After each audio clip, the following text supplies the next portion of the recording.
Shalom, saudara dari GBI Macquarie Park di Sydney. Kita bertemu lagi untuk kedua kalinya.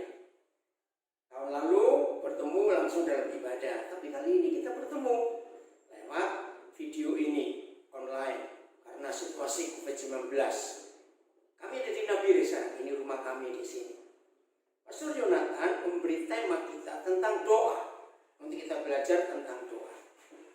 Nah, kita percaya sebagai orang-orang Kristen, murid-murid Tuhan Yesus, mendengar kata doa itu gak asing. Sebab sudah jadi kebiasaan kita sejak anak sekolah minggu kecil, bahkan sejak bayi, beberapa keluarga sudah mengajarkan doa itu apa. Tapi hari ini, saudara-saudara dikasih Tuhan, di GBI Macquarie Park di Sydney, kita akan belajar tentang doa seperti yang tertulis di kitab suci. Mungkin saudara agak aneh mendengar kalimat ini. Loh, apakah selama ini kami ini berdoa tidak sesuai kitab suci? Izinkan saya menjawab, tapi jangan tersinggung. Ternyata sebagian besar gereja hidup doanya itu tidak banyak menuju ke kitab suci, tapi lebih banyak ke agama-agama yang lain. Nah, ini pasti mengagetkan. Saudara, doa bagi sebagian besar orang Kristen, ya, 90% arti doa buat kita murid-murid Tuhan Yesus, orang-orang percaya, anak-anak Bapa di surga, 90% motivasi doa kita, inti doa kita, kata-kata, kalimat-kalimat doa kita adalah dari Tuhan untuk aku, untuk keluargaku, untuk teman-temanku. Itu 90% kita minta dari Tuhan untuk aku, untuk keluargaku, untuk kuliahku, untuk bisnisku, untuk anak-anakku, untuk mertuaku. Bahkan ada yang berdoa untuk anjingku, maaf, kalau punya pet, punya binatang peliharaan di rumah. Apakah itu salah? Doa yang isinya 90% hanya dari Tuhan buat kita. Tidak salah. Tapi kalau itu terus-terusan dilakukan, jadi salah. Lalu doa yang benar itu bagaimana? Nah, saya mulai dari kitab Ibrani, pasal yang ke-9, ayat yang ke-25. Coba ya, ini doa. Ibrani 9 ayat yang ke-25. Begini kata Tuhan. Ibrani 9,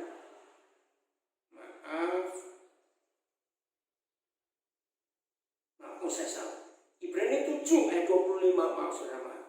Ibrani 7 ayat yang ke-25. Begini kata Tuhan. Karena itu, perhatikan, kalau ada karena, sebuah kalimat didahului dengan karena berarti ada sesuatu yang kita harus tahu sebabnya. Karena itu, Yesus sanggup juga menyelamatkan dengan sempurna semua orang yang oleh Dia datang kepada Tuhan, kepada Bapa di surga. Mengapa Tuhan Yesus sanggup menyelamatkan semua orang yang datang kepada Bapa di surga lewat hidupnya? Ini jawabannya, kalimat terakhir Ibrani 7 ayat 25. Karena sebab Yesus hidup senantiasa untuk menjadi pengantara mereka. Gereja-gereja di Indonesia pasti tidak asing dengan kata doa syafaat. Nah, syafaat itu bahasa Arab. Di bahasa Inggris, sebab Yesus hidup senantiasa to intercede, maka itu muncul kata intercessor, doa syafaat, doa pengantara. Bahasa Indonesia yang baru nggak dipakai syafaat, sebab Ia hidup senantiasa untuk menjadi pengantara mereka. Saudara, jadi menurut Ibrani 7:25, doa kita itu bukan hanya dari Tuhan untuk kita. Berkati aku pekerjaanku Tuhan, tolong aku. Bukakan jalan Tuhan untuk usahaku, untuk anakku. Tuhan sembuhkan. Enggak. Tapi doa pengantara, intercede, syafaat. Antara siapa kepada siapa, antara siapa untuk siapa. Coba perhatikan pertanyaannya. To intercede, menjadi pengantara siapa kepada siapa dan siapa untuk siapa. Saudara, bertahun-tahun saya itu mencari jawaban lewat Yesus Tuhan, doa di Getsemani. Coba saudara ingat, pernah nggak saudara terpikir seperti saya pernah berpikir berapa puluh tahun yang lalu? Mengapa untuk doa di Getsemani Tuhan Yesus perlu teman? Dan dia pilih 3 orang, Petrus, Yohanes, Yakobus. Kalau saudara tanya, kenapa pilih yang 3? Kenapa nggak pilih yang lain? Nah itu saya nggak tahu, maaf. Nah, untuk apa Tuhan Yesus berdoa lalu cari teman? Bahkan kita tahu 3 teman doanya ini tidur, masih ingat ya? Nah, setelah saya belajar Ibrani 7:25, ini luar biasa. Jadi doa, lagi sekali doa kita bukan 90% Tuhan untuk aku, Roh Kudus untuk aku, mujizat untuk aku. Tidak. Ternyata sampai hari ini Tuhan Yesus tetap mencari sahabat doa untuk menemani dia berdoa. Wih, luar biasa. Maaf saudara, ada banyak tafsiran. Bahkan kita sering dengar khotbah dari banyak pendeta. Apa sih yang dikerjakan Tuhan Yesus dari dia naik ke surga sampai dia datang kembali seperti janjinya? Apa yang dikerjakan Tuhan Yesus? Nanti tanggal 21 Mei ini kita akan memperingati hari kenaikan Tuhan ke surga. Setelah itu kuncuran Roh Kudus. Nah kenapa?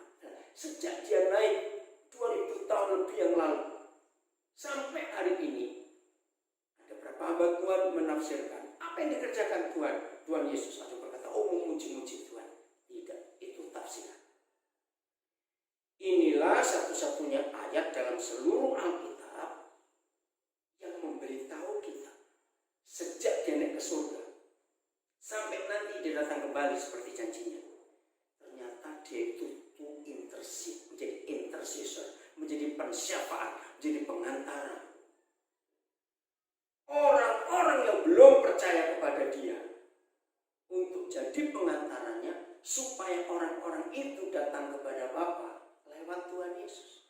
Maka itu di ayat ini ada kata sebab Yesus hidup senantiasa untuk menjadi pengantara mereka senantiasa.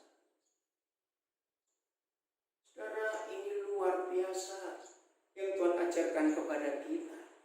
Yesus hidup senantiasa.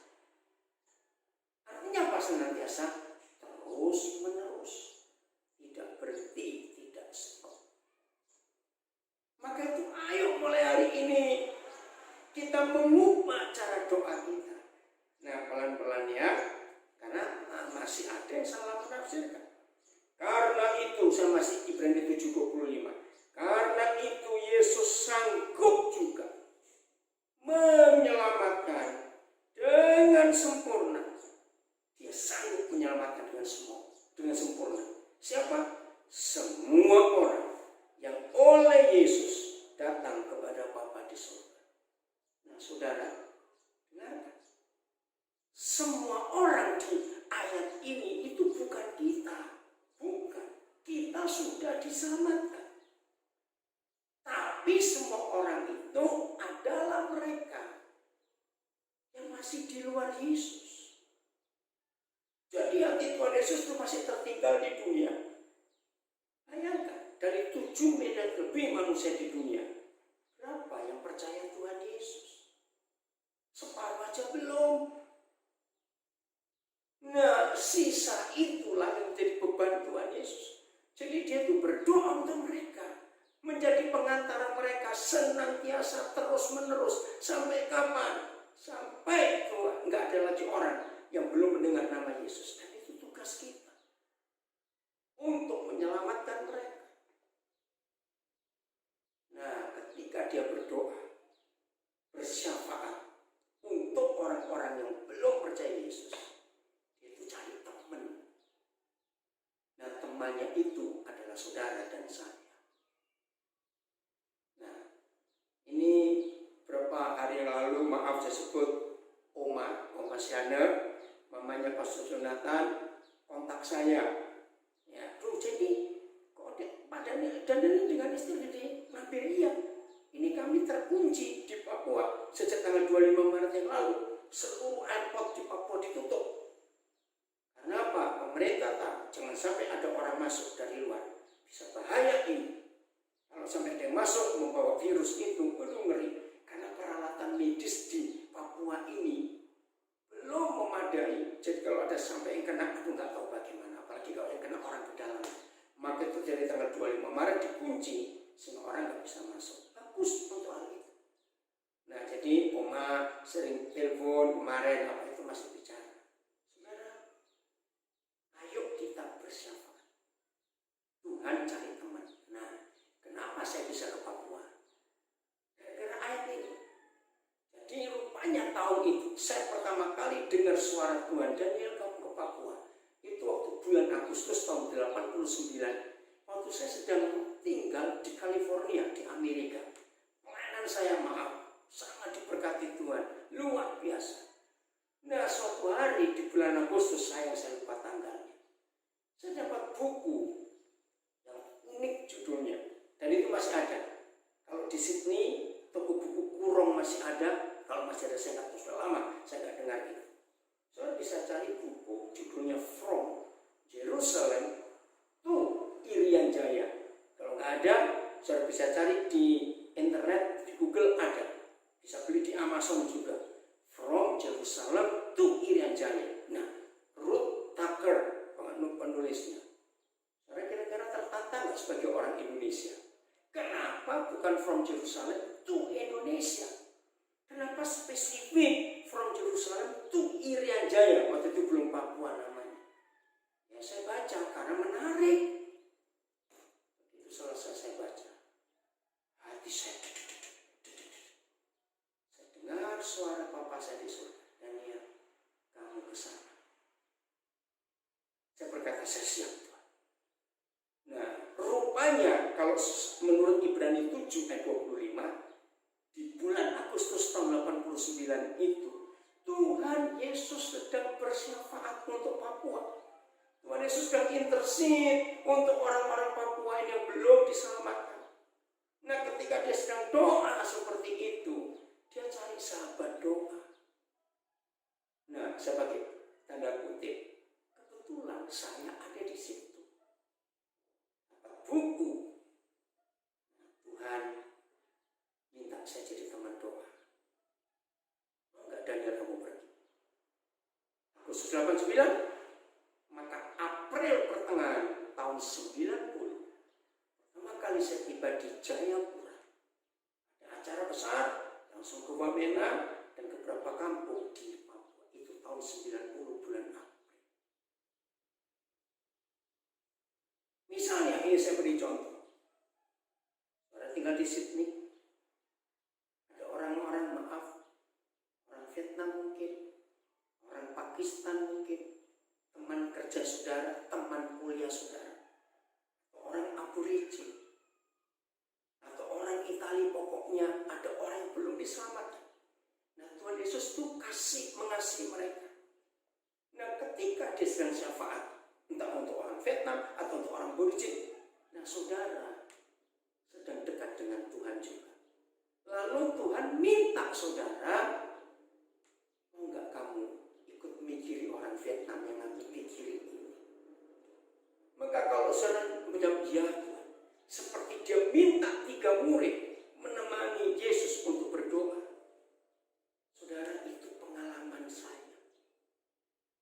Kalau saudara pernah tahu ada seorang jenderal doa di dunia namanya C.D. Jacob. Tahun 90 saya ketemu dia di Seoul, Korea Selatan bersama istri saya waktu kami ke sana. peperangan rohani. Nah, saya dapat buku, saya lupa judulnya apa. Tapi di situ ada sebuah kisah tengah malam, antara jam 2 jam 3 pagi. Tiba-tiba Cindy Jacob dibangunkan oleh Roh Kudus. Dan sebagai pendoa dia tahu. Dia bangun. Nah, dia tanya, "Papa, ada apa ini?" Tiba-tiba dia melihat sebuah penglihatan dalam doanya dengan Tuhan. Ada mobil minivan sedang jalan kencang di jalan tol. Tapi yang aneh, waktu Cindy Jacob ditunjukkan mobil van itu, yang kelihatan roda depan bagian kanan depannya, itu ada 2 baut yang mau lepas. Aneh bukan? Langsung Cindy Jacob tahu. Dia berdoa dengan bahasa roh, karena dia nggak tahu itu siapa, orang itu siapa. Tapi dia ingat freeway-nya nomor sekian di Amerika. Dalam doa itu dia minta, "Tuhan, bagaimana caranya? Supaya orang itu tahu ini bahaya sekali. Kalau jalan terus, ban itu lepas, mereka akan selip dan kecelakaan." Tiba-tiba Tuhan baik. Di dalam doa itu dia melihat, ada pom bensin di depan. Maka berhentilah orang ini, sopir mobil ini. Nggak tahu ceritanya bagaimana.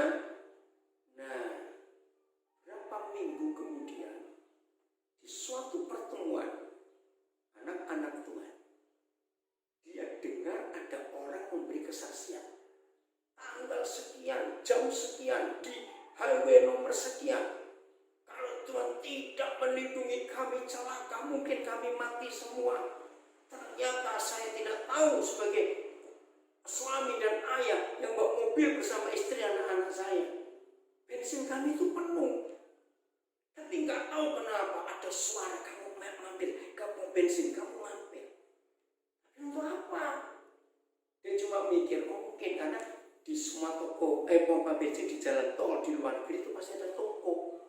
Mungkin anak-anak mau kencing. Mungkin anak-anak atau istri saya perlu air panas atau apa. Ya udah dia mampir. Ya begitu mampir, yang punya pom bensin keluar untuk melayani. Saudara tahu, dia bisa melihat ban depan kanan. Dia kaget, coba kamu sini, ada apa? Lihat ini, sudah melepas 2 baut, saudara. Lemes dia. Cindy Jacob dengar kesaksian itu. Selesai acara, dia datangi orang itu. Nah, ini biasanya berdoa, dia pasti nulis. Dia catat. Saudara, ketika Cindy Jacob ketemu orang itu, dia tunjukkan buku hariannya. "Maaf ya, aku nggak kenal kamu. Tapi baca tulisan ini, orang itu kaget." Langsung mereka berpelukan sambil menangis. Ini loh pensyafaat itu. Ada orang mau celaka, ada orang mau mati, ada orang mau apa. Yesus sebagai pendoa syafaat untuk semua orang yang belum percaya Tuhan Yesus, cari teman, siapa yang mau disuruh. Saya percaya, biarlah khotbah yang direkam ini, khotbah ini akan sampai kepada banyak orang. Maka itu kalau Tuhan gerakkan saudara berdoa walaupun nggak tahu, jangan nolak. Pasti ada sesuatu. Dan itu kita jadi teman Yesus berdoa. Ini baru satu contoh. Ada banyak kesaksian di dunia ini. Bagaimana gereja Tuhan dipakai untuk menjadi sahabat doa Tuhan Yesus, untuk menjadi teman doa Tuhan Yesus, sehingga Tuhan Yesus dipermuliakan dan orang-orang itu diselamatkan. Keren nggak saudara kalau kita doa itu dengan cara seperti ini? Nah, itu doa kita harus dirubah mulai hari ini. Oke, Lukas 11. Saya percaya kita nggak asing dengan Injil Lukas 11. Apalagi ayat 9. Wah, seru. Ya, Lukas 11 ayat yang ke-9. Begini, Yesus Tuhan berkata, dan saya pernah salah dengan ayat ini bertahun-tahun. Saya percaya hamba-hamba Tuhan, saudara murid-murid Tuhan Yesus sudah biasa dengan ayat ini karena ini sering dikhotbahkan. Saya baca ya, Lukas 11 ayat 9. Oleh karena itu, aku berkata kepadamu,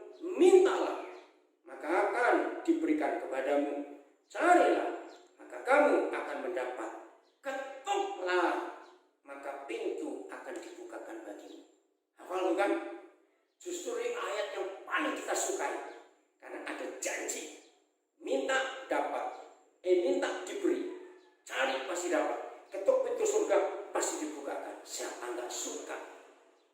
Tapi faktanya, ya, saya minta saudara jawab pertanyaan saya. Faktanya, apakah hampir semua orang Kristen kalau berdoa dengan percaya Lukas 11 ayat 9 itu terjawab? Jawabannya tidak. Memang mungkin gereja Tuhan yang pernah berdoa berkali-kali dengan Lukas 11 ayat 9 itu dijawab mungkin nggak sampai 5%.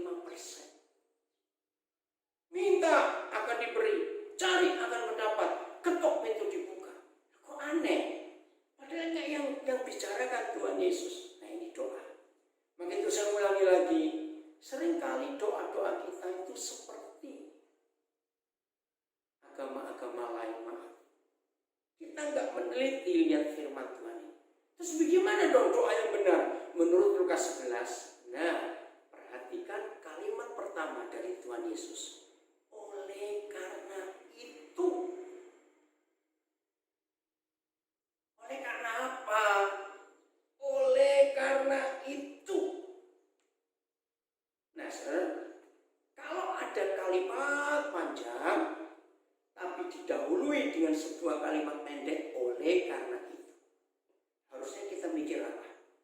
Ayo. Oh, ada sesuatu. Maka itu oleh karena itu. Oleh karena apa? Ayo saudara, kita menemukan. Jawab, saya menemukan rahasia ini. Itu tahun 93. Waktu saya dengan istri saya dengan beberapa tim guru sedih putus asa. Sekolah yang kami dirikan tahun 91 di Wamena terpaksa tutup tahun 93, jadi belum sampai satu angkatan. Kenapa tutup? Enggak ada guru yang sanggup. Saudara bayangkan cari guru untuk ngajar sekolah di Pulau Jawa saja susah. Apalagi ini cari guru ngajar di Papua. Papuanya pedalaman, Wamena lagi. Nah saya panik. Ini kalau semua guru nggak sanggup karena susah ngajar anak-anak Papua. Ya nggak mau, saya akan mencari Tuhan. Gimana kelanjutannya ini? Tiba-tiba ayat ini muncul. Nah waktu Roh Kudus ingatkan ayat ini, saya langsung jawab. Apa saya sudah tahu ayat itu? Saya kenal, hafal. Tapi Roh Kudus bilang enggak. Kamu belum tahu ada sesuatu. Karena didesak.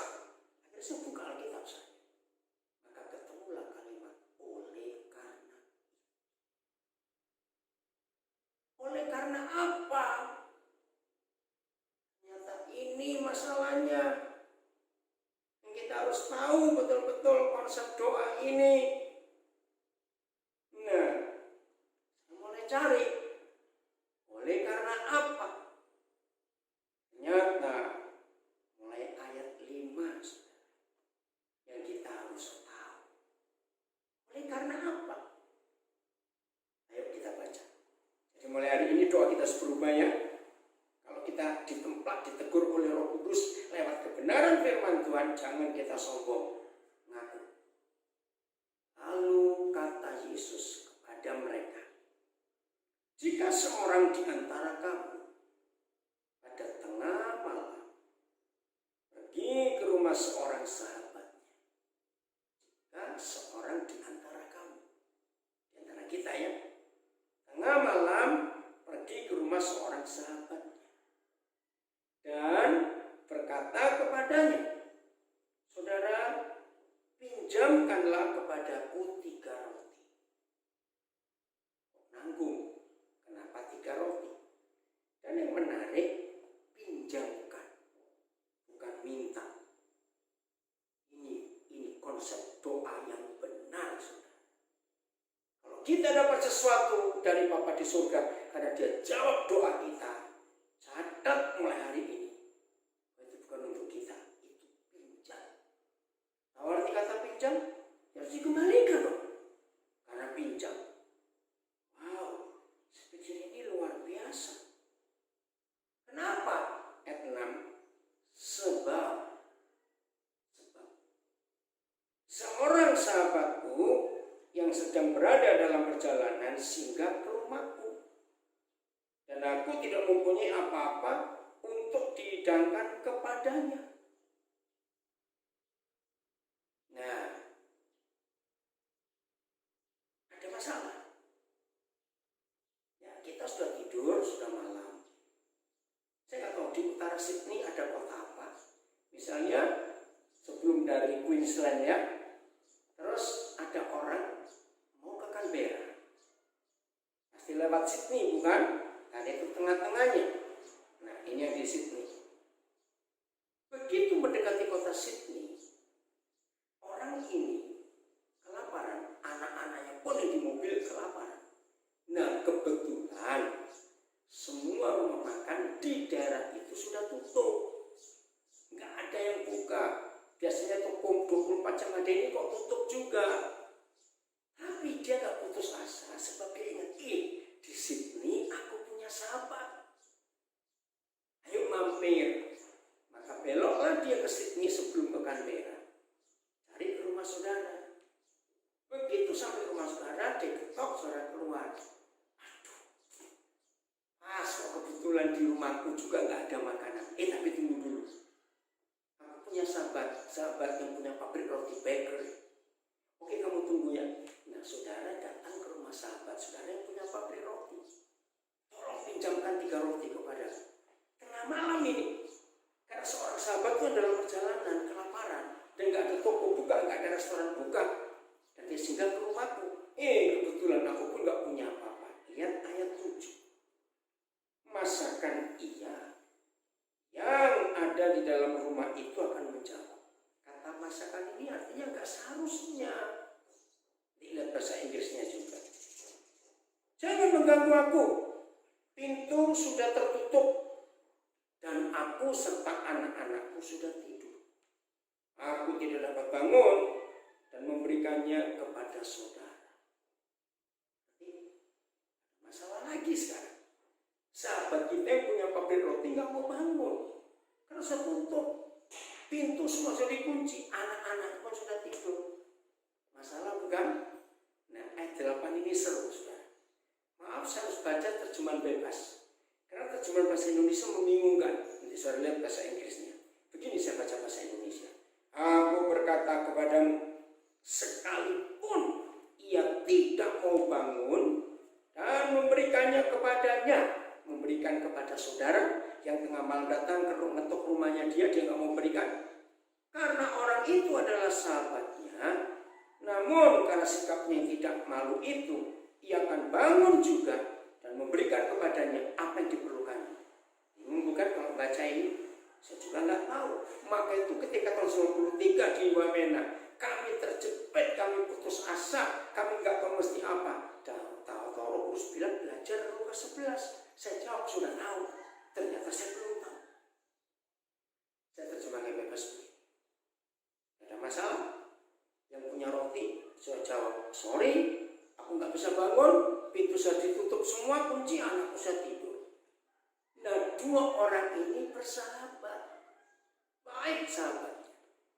Maka begini timbulnya, saudara yang ketuk rumah orang itu akan berkata, ngomonglah sampai capek, kamu nggak mau bangun untuk meminjamkan aku 3 roti. Aku tetap akan ketuk pintu rumahmu. Aku tahu kamu gak akan marah karena kamu temanku. Yang punya roti sahabat saudara sama-sama keras kepalanya. Ketuklah sampai capek untuk aku, kamu pinjam roti. Aku gak akan bangun karena sudah dikunci semua. Dan aku percaya kamu gak akan marah kepadaku karena kamu sahabatku. Ngerti gak ayat 8? Jadi 2 orang ini saudara yang harus cari roti karena tengah malam ada teman yang datang ke rumah, saudara gak punya makanan. Itu keras kepalanya sama dengan teman saudara yang punya pabrik roti. Tahu gak istilahnya? Dua-dua ngotot. Saudara, di sini saya menemukan sebuah doa yang berkenan kepada Tuhan. Ngotot. Bahkan ditulis begini, namun karena sikapnya yang tidak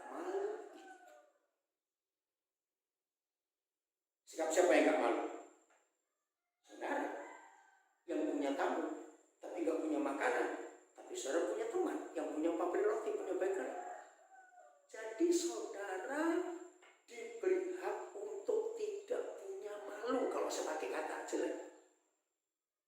Karena sikapnya yang tidak malu itu, ia akan bangun juga. Siapa ia? Sahabat saudara yang punya roti. Jadi yang kalah siapa? Yang punya roti. Yang menang siapa? Saudara yang ngotot, nggak malu itu.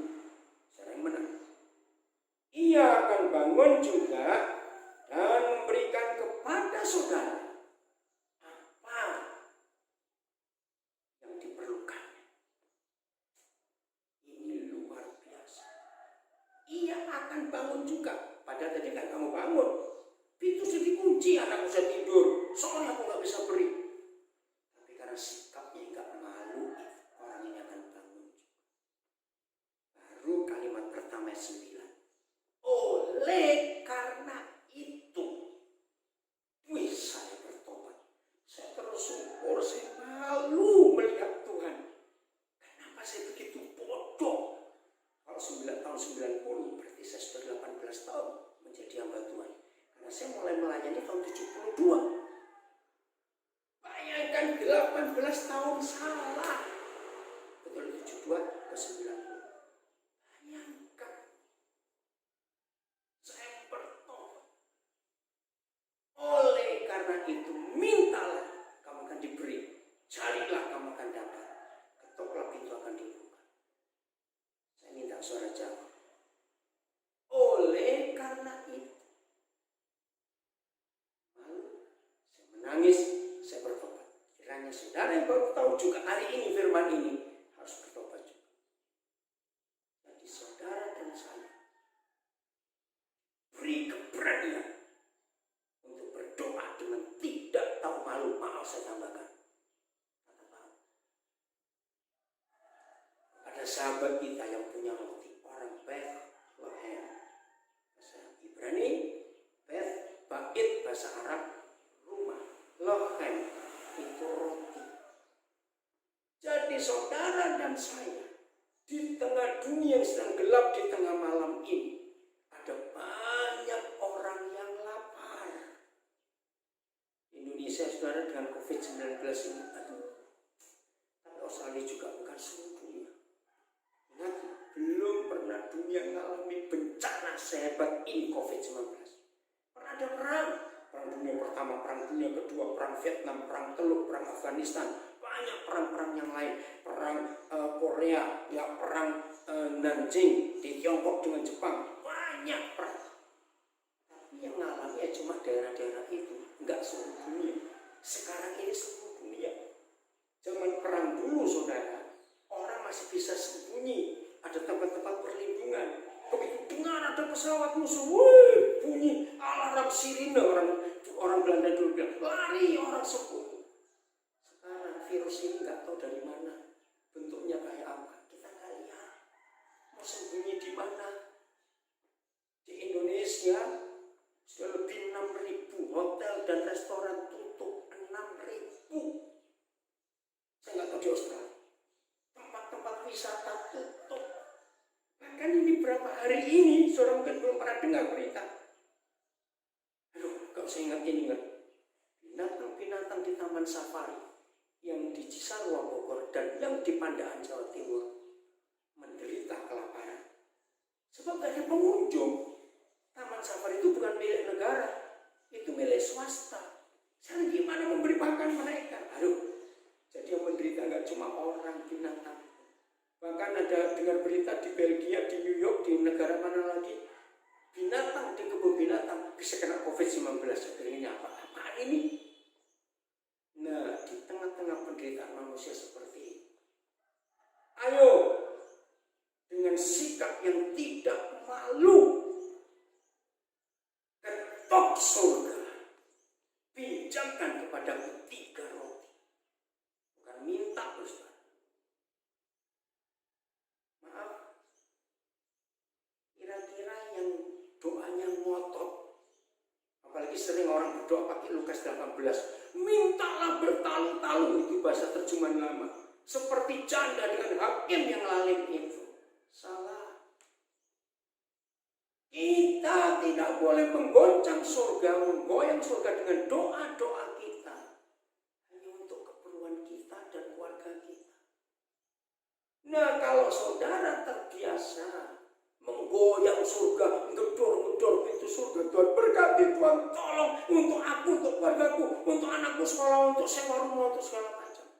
Justru orang Kristen seperti itu harus tahu malu. Karena hanya minta untuk dirinya sendiri. Untuk orang-orang itu. Ingat tadi lagi sekali Ibrani 7:25. Dia tidak mendoakan kita yang sudah selamat. Tidak. Yang dia doakan senantiasa jadi pengantara mereka, menjadi intercessor mereka, menjadi pensyafaat mereka. Itu untuk orang yang belum percaya Tuhan Yesus. Dan dia cari sahabat doa, yaitu kita. Untuk jadi sahabat doa. Maka itu kita harus berubah. Harus tahu malu. Kalau kita mendesak surga, berkati aku, tolong keluarga aku. Awas. Tapi kita tidak boleh malu minta untuk orang lain.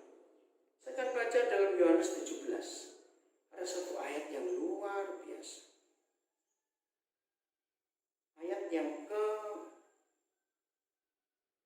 20 ayat 20. Yohanes 17 ayat 20. Dan ini doa Yesus bukan? Dan bukan untuk mereka ini saja aku berdoa, tetapi juga untuk orang-orang. Saya tambahkan satu kata akan. Saya ulangi. Dan bukan untuk mereka ini saja aku berdoa. Untuk kita, untuk gerejanya, untuk murid-muridnya Yesus berdoa. Tetapi juga untuk orang-orang yang akan percaya kepadaku oleh pemberitaan mereka. Pemberitaan kita. Saudara tahu nggak kalau saudara baca Yohanes 17 ayat 20? Doa ini belum pernah diamenkan oleh Tuhan Yesus. Kenapa nggak amin? Karena kata amin kan utuh. Sebab sampai hari ini masih banyak orang yang belum percaya dalam namanya. Nah, orang-orang yang belum percaya dalam namanya itu, Yesus berdoa untuk kita. Supaya kita menjadi pemberita Injil untuk mereka. Maka itu doa ini belum stop. Doa ini baru amin. Kalau sudah nggak ada satupun orang lagi di dunia yang nggak dengar tentang nama Yesus keselamatan itu. Apa kita nggak kasihan Tuhan Yesus? Doanya ribuan tahun belum selesai. Waktu kami menikah di Surabaya, keberkatan, ya saya nggak tahu Cisana sempat hadir nggak waktu itu, lupa. Ya, tapi banyak dari gereja di BI Sulung hadir karena saya masih di situ. Nah, dengarkan ini. Yang khotbah banyak, nggak cuma 1-2 orang. Saya ingat yang khotbah 6 orang, yang doakan kami belasan orang tumpang tangan. Karena saya bantuan kenalan banyak, saya juga bingung gimana caranya. Ya mereka pilih sendiri. Nah salah satu pengkhotbahnya itu Pak Yusuf Roni. Saya ingat ya, yang dari Palembang. Nah ketika dia berkhotbah pernikahan kami, dia bilang ini kali pertama saya khotbah di sebuah pernikahan. Tapi saya nggak khotbah tentang ayat pernikahan. Loh, karena nih. Tapi saya mau bicara kesempatan saya ketemu hamba Tuhan sebanyak ini. Jadi waktu kami menikah itu pakai gedung Kuskit di Surabaya, yang muatnya 2.000 orang lebih.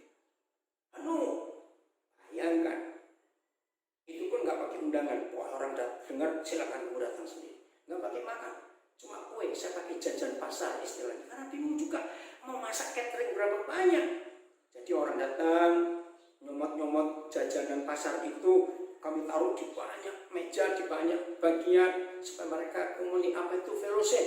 Karena kami kesempatan ketemu orang dari banyak tempat di Indonesia.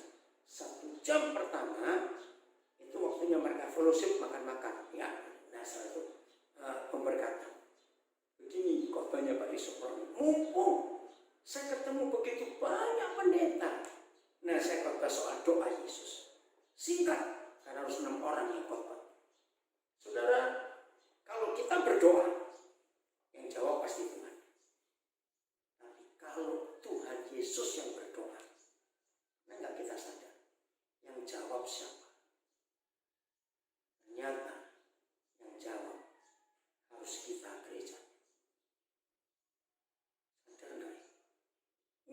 semua orang yang datang hari itu tercelik matanya. Juga.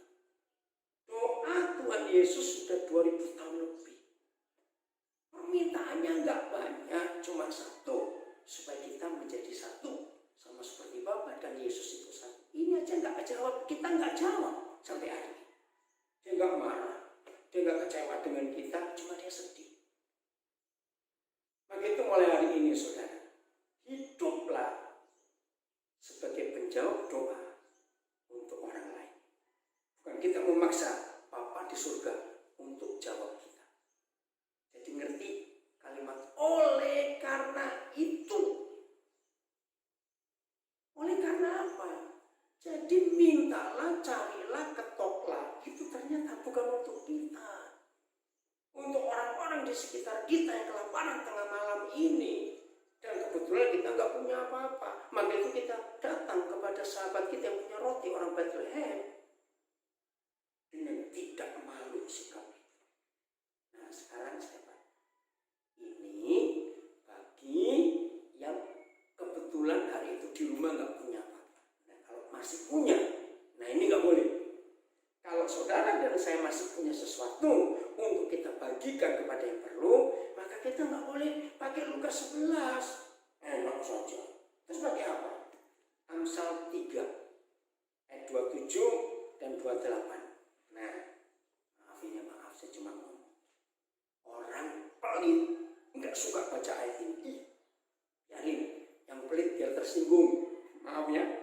Amsal 3. Nah sekarang ini kalau kita punya Lukas 11 kita berdoa menjawab doa orang lain, ada yang kelaparan malam itu dan kebetulan kita di rumah gak punya apa-apa, ayo kita berdoa datang kepada Yesus, minta, cari, ketok.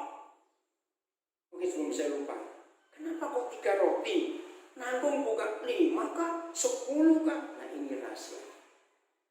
Manusia terdiri dari 3 bagian, roh, jiwa, dan tubuh. Maka itu dalam pelayanan kita kepada dunia, kita nggak cuma bicara rohani diselamatkan, kita harus bicara mentalnya, kita didik mereka. Kita nggak cuma bicara keselamatan rohani, keselamatan perubahan mental karakter, tapi fisiknya kita harus tolong. Maka itu kami pelayanan ke Papua nggak mendirikan gereja, kami mendirikan sekolah berpola asrama untuk anak-anak Papua. Jadi kami memberi mereka keselamatan rohani, kami memberi mereka pendidikan untuk mentalnya, dan kami memberi makan mereka secara fisik. Itulah 3 roti. Dan kita pinjam, catat itu baik-baik. Itu kalau kita nggak punya ya. Amsal 3 ayat 27, 28. Ini kata Tuhan. Judulnya bagus. Anjuran untuk berbuat baik. Tapi tema ini saya nggak begitu suka. Saya ganti ini. Anjuran untuk berbagi kasih. Oke, ayat 27. Amsal 3. Janganlah menahan kebaikan daripada orang-orang yang berhak menerimanya. Nah ini terjemahannya ngaco juga. Janganlah menahan kebaikan daripada, kan nggak enak. Yang betul begini. Janganlah menahan kebaikan untuk orang-orang yang berhak menerimanya. Jadi di sekitar kita nggak sedikit orang yang memerlukan kebaikan Tuhan lewat hidup kita. Maka itu kita nggak boleh berkata dikit-dikit Tuhan tolong, dikit-dikit Tuhan. Enggak, itu kita yang mulai. Karena Tuhan menyerahkan itu kepada kita. Saya ulangi, janganlah menahan kebaikan untuk orang-orang yang berhak menerimanya. Padahal, ini loh firman-Nya, padahal engkau mampu melakukannya. Nah ini untuk yang punya. Jadi kalau saudara dan saya punya sesuatu untuk kita bagikan supaya orang itu menerima kebaikan Tuhan lewat kita, maka kita harus membagikan karena kita mampu melakukannya. Kalau tadi saya bilang, begitu orang pelit dengar ini, aduh, saya pikir cuma pakai Lukas 11, awas kamu. Kalau kita punya, kita nggak boleh pakai Lukas 11. Kalau kita punya, kita bagi Amsal 3 ayat 28. Janganlah engkau berkata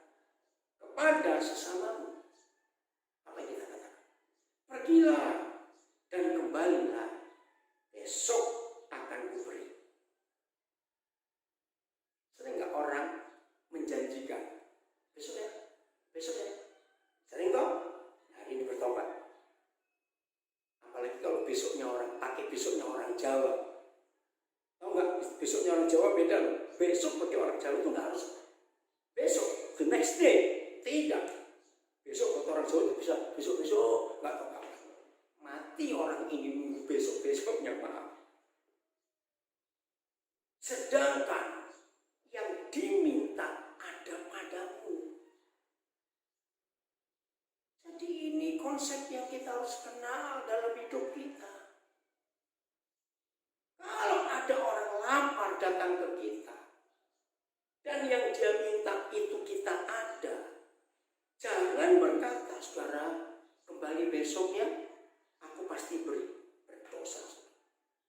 Hari ini juga kita harus bagi. Kita lagi sekali, doa yang benar. Bukan dari Tuhan untuk aku dan keluargaku, aku dan temanku, aku dan sahabatku. Untuk orang-orang tengah malam ini kelaparan.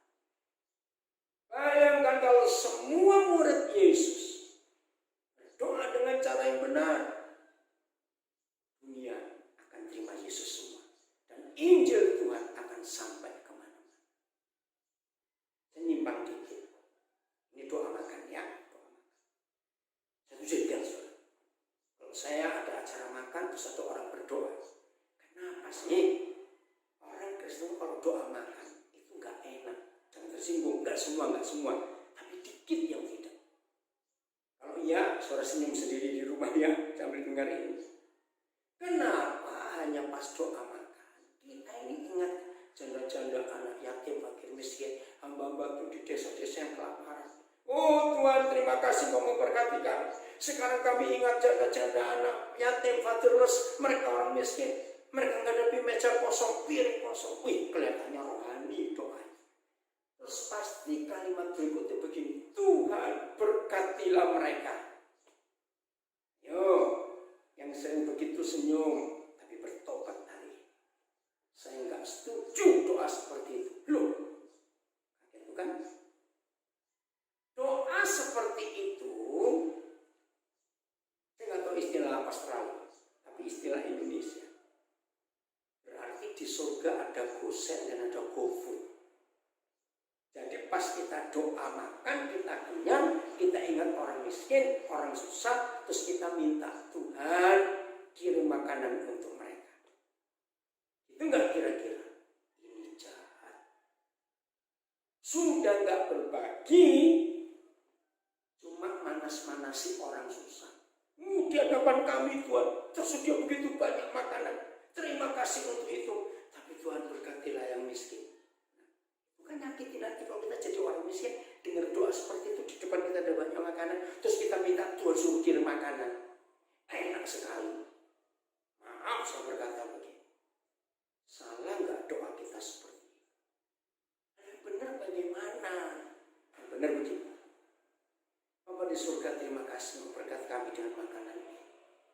Pertemukan kami dengan orang lapar, dengan orang susah. Kami pasti akan berbagi dengan mereka juga. Nah itu baru betul. Jadi nggak menurut Tuhan, kita yang bertindak. Maaf ya saudara, ingat ya kalau pulang ke Indonesia dari Sydney dan ketemu saya akan buktikan. Dan bersyukur kepada Tuhan. Ini yang saya kerjakan, sudah banyak orang yang tahu. Saya kalau diajak makan orang ke restoran atau saya pergi sendiri dengan istri dan dengan anak-anak, kebiasaan saya begitu saya turun mobil, saya akan lihat tukang parkirnya. Ya? Terus saya tanya, sudah makan atau belum? Nah, saudara, di sini saya belajar. Karena saya nggak ingin kenyang sendiri. Saya ingat tukang parkir ini prit. Maju, mundur, pray kan gitu, bukan di Indonesia. Mereka juga perlu makan. Nah, saya nggak bisa ngajak mereka untuk masuk ke restoran. Satu, pasti nggak boleh dengan restoran, pemilik restoran. Kedua, nah kalau dia ikut makan dalam yang jaga mobil siapa? Itu saya bungkus untuk dia. Dan saya pun akan tanya, pertanyaan ini selalu saya berikan. Lo nggak dibungkus untuk yang di rumah nanti? Anakmu berapa? Istrimu? Saya pasti tanya. Dan itu orang-orang yang sering makan dengan saya pasti tahu. Bahkan kalau saya turun di toko roti sekalipun, di cafe shop, saya tetap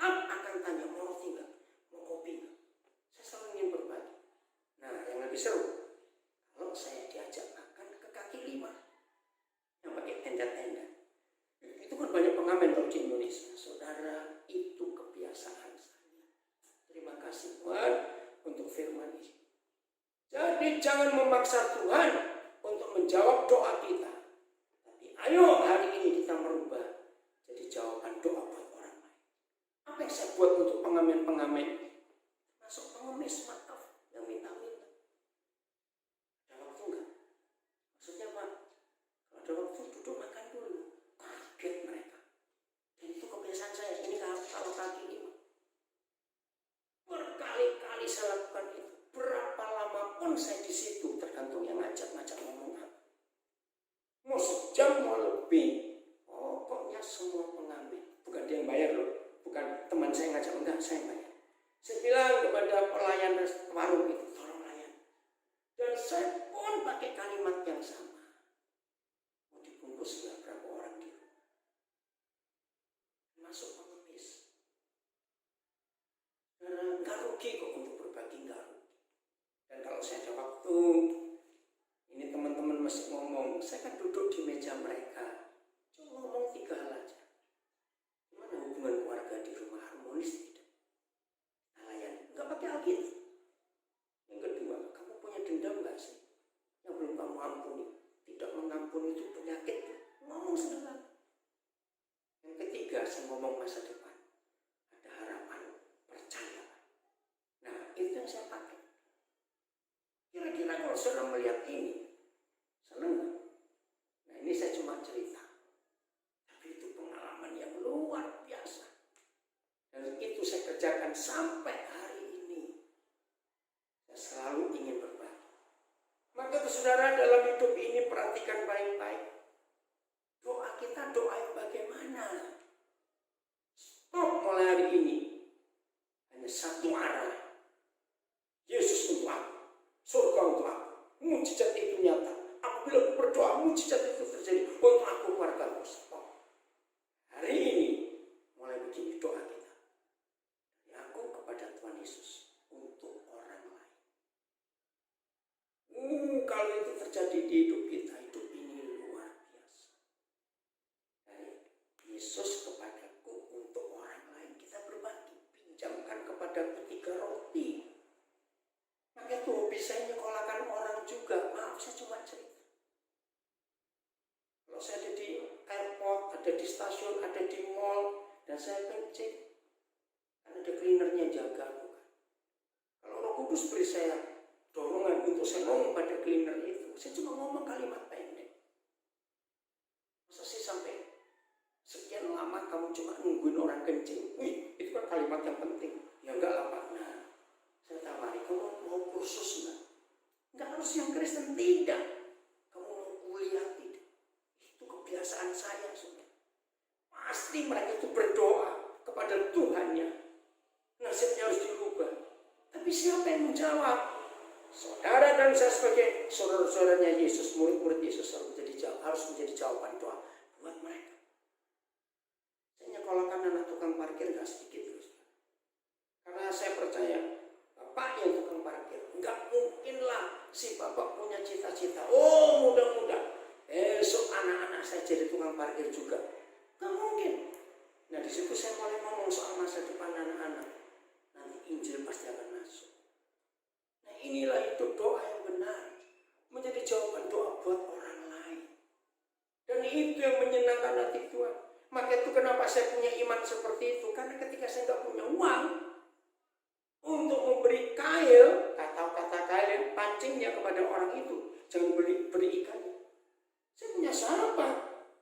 Dan saya nggak mau minta. Karena dia tahu bukan untuk saya kok.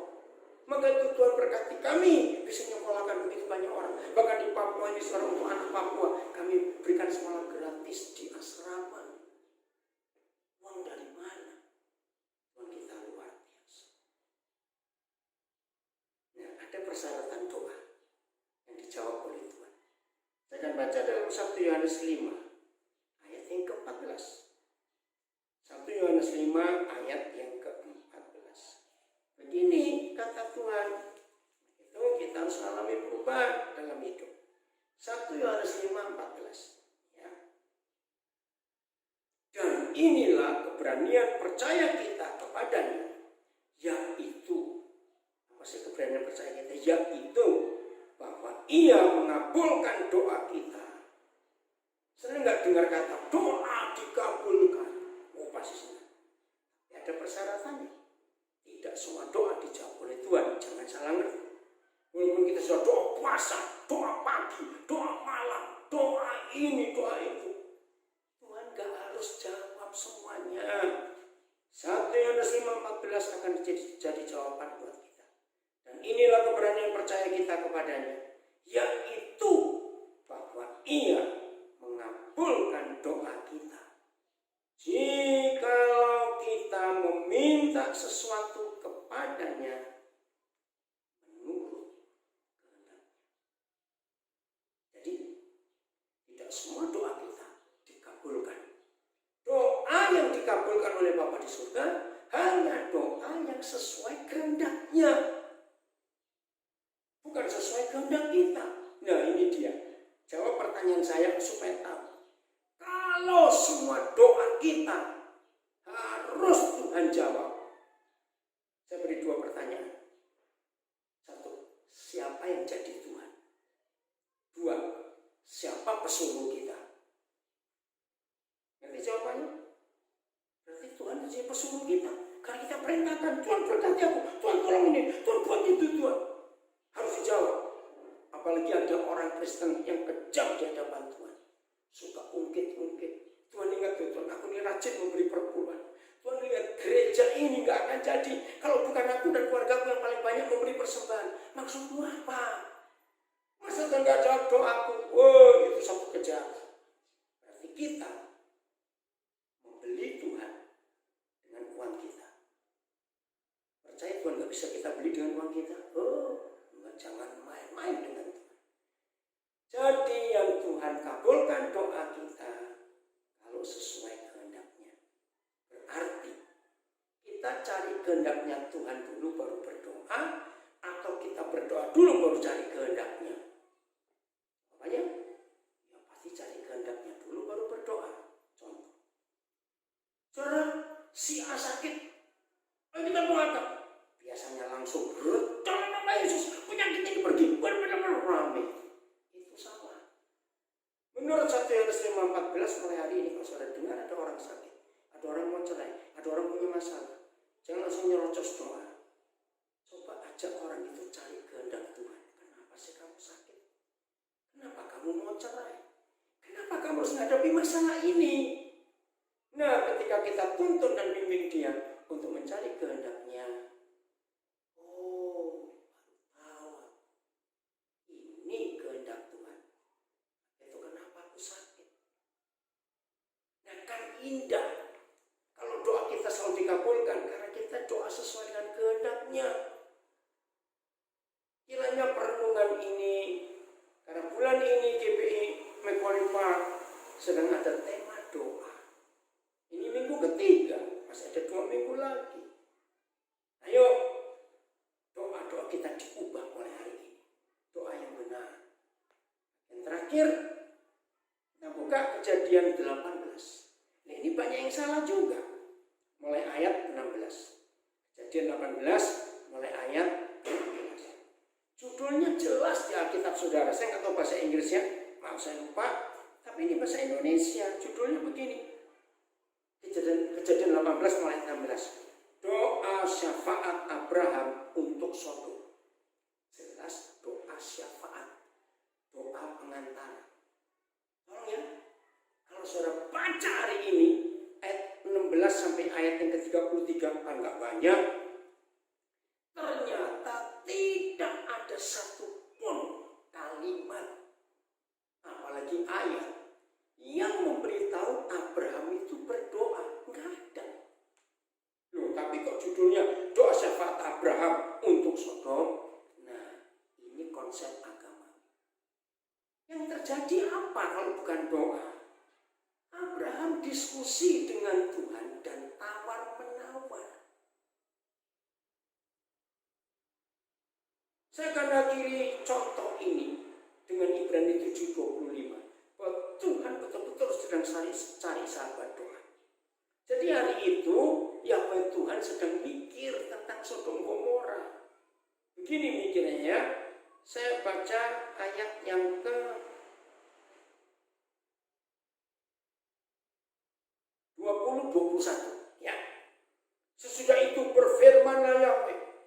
Sesungguhnya banyak keluh kesah orang tentang Sodom dan Gomora, dan sesungguhnya sangat berat dosanya.